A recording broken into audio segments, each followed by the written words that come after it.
Alright. I know what everyone's thinking, okay? Mark, your last post was literally like a year ago. Re-upload post. I got it, okay? Like, all two of you, calm down, alright? I'm here to post some more bullshit. Am I going to try in these videos? Fuck, who knows? Like, I'm kind of just bored, but, I might as well keep uploading random bullshit to the internet. So, I figured, why not start out with just a new fucking fan fiction, The fucking internet's already polluted with bullshit, I might as well add to it, dump my fucking fair share of waste into this fucking goddamn planet. So, here I am. I'm gonna go ahead and read another new fan fiction. Oh, with that being said, I'm tired of this intro. Let's continue. Alright guys, so I've come to the decision, due to the recent coming out of our beloved Spongebob SquarePants, it only makes sense that we read an awesome fanfiction in his honor, This one is called Are You Feeling It Now, Mr. Krabs? By Charlie D. Van. Things get heated up when SpongeBob lets his emotions for old Crab cloud his judgment. If that doesn't get you fucking excited, I don't know what will.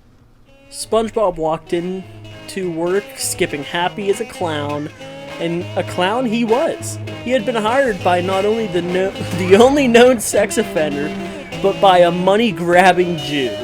He had came into work like any other day. At the table nearest to the door was Mr. Krabs. He had a tear rolling down his cheek and a Jack Daniels bottle of whiskey in his hand. Mr. Krabs, I thought you quit drinking for good ever since Pearl got caught with the black tar meth. It's me wife, SpongeBob. Ever since the divorce 9 years ago, I've been paying child support and she gives me a monthly cooch. Arg, arg, arg, arg, arg. But her new man won't let me have any. With no cooch, I'm nothing. Mr. Krabs had an idea. A terrible one, but an idea at that. He waltzed over to the door and knocked it with a grin on his face. SpongeBob, me boy. I see a bottle of lotion on the register. Grab that and dump it into me hole nearest your penis. But Mr. Krabs, why? Just do it! Har, har, har, har, har. He did what he was told. Then in an instant, Mr. Krabs launched a claw at him, grabbing him so firmly there was no competition. SpongeBob yelled, but it was too late. Mr. Krabs ripped off his pants and stuck his crabby crustacean cock in SpongeBob's hole. Mr. Krabs, no! After 10 painful minutes of this torture, it was over. Sobbing, SpongeBob went to the phone. Trembling, he mustered out loud to Mr. Krabs.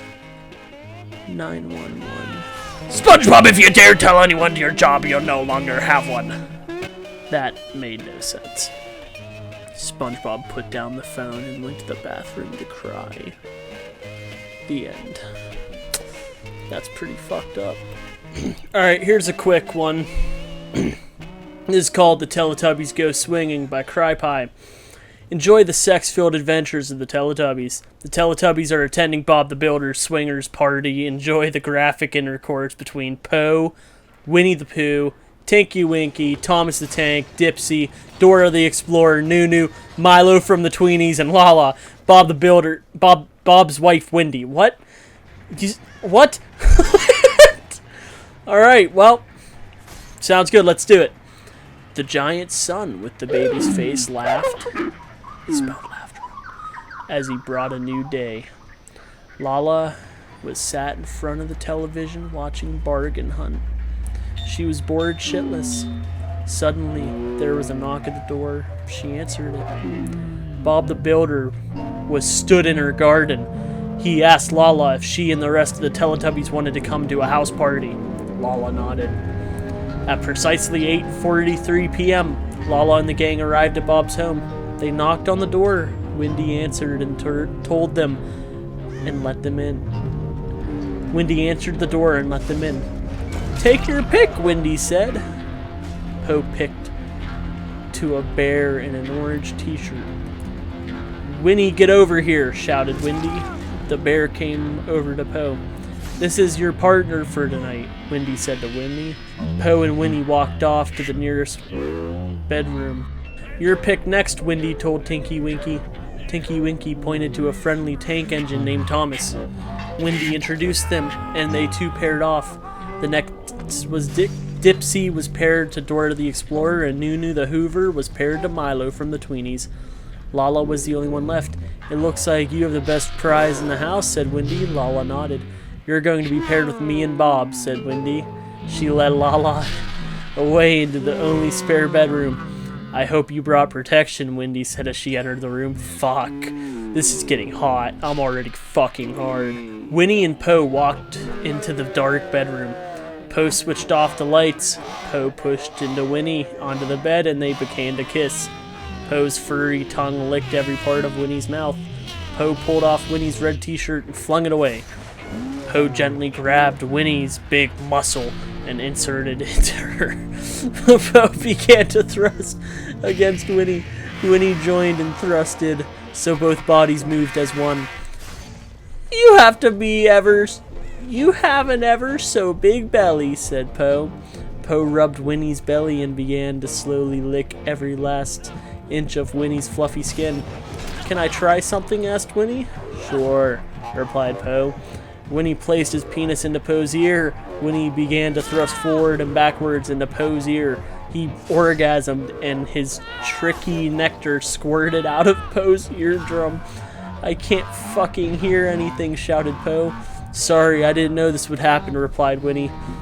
Winnie tried to grab Poe's arm. Don't fucking touch me, you fat retard, exclaimed Poe. Winnie ran out of the room crying. Oh, this is so sad. Like the video if you cried. Tinky Winky lay on the bed scratching his crotch. He's got a fucking STD. He took out the bronze box from his pocket, and the bronze box was rolled up he made earlier. Tinky Winky lit the roll up and began to smoke it. Good shit, said Tinky Winky. Please will you fuck me, said Thomas, the overly friendly tank engine. How do I do that, said Tinky Winky. Put your knob in my exhaust pipe, said Thomas. Tinky Winky inserted his erect peni into Thomas's exhaust pipe. He began to thrust gently at first, but then he thrusting got faster and more vigorous. That's the spot. That's the spot! Screamed Thomas. Tinky Winky ejaculated into Thomas, and Thomas let out a load of black smoke. The smoke filled the room. Tinky Winky began to cough and splutter. The room began to spin as Tinky Winky passed out. Well, guys, unfortunately, that is the end of the awesome fan fiction. And to be honest, I'm kind of done reading these. I'm kind of bored, to be honest with you. But, you know, it's fine. This was a quick one, you know. This is what my channel's come to.